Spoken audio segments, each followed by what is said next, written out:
If I invited you over to my home and I said, come over for a couple of days and don't worry, I won't get disgusted by you. How'd you feel about that? I imagine you probably will make other plans instead of coming to visit me, because what kind of thing is that for somebody to say? Yet we see that this, for some reason, is exactly the blessing that God tells us if we follow the Torah and do the mitzvahs. God says, "V'nasati mishkani b'sochechem," I will place my home amongst you, and v'lo sigal nafshi eschem, and I will not get disgusted by you.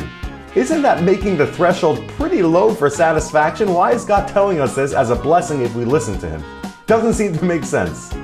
Our rabbis explain that this is the nature of relationships. Relationships, they begin with a spark of excitement, but as time goes on, unless they're really focused on, they gradually can deteriorate with time, and eventually they can get sick of each other.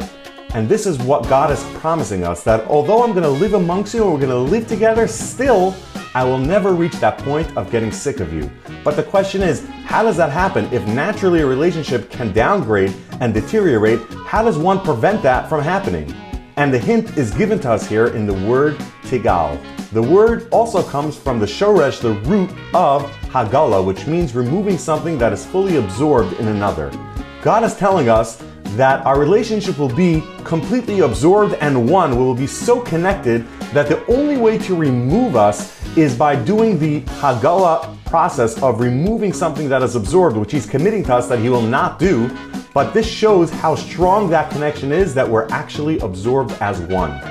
So think of your interpersonal relationships. How do you make sure that those relationships don't deteriorate? By making sure that that connection is one, and therefore every day that goes on, it's not deteriorating, but rather you're building up on what you already have together.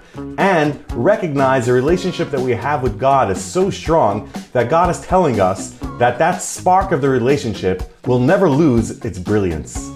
Have a great Shabbos.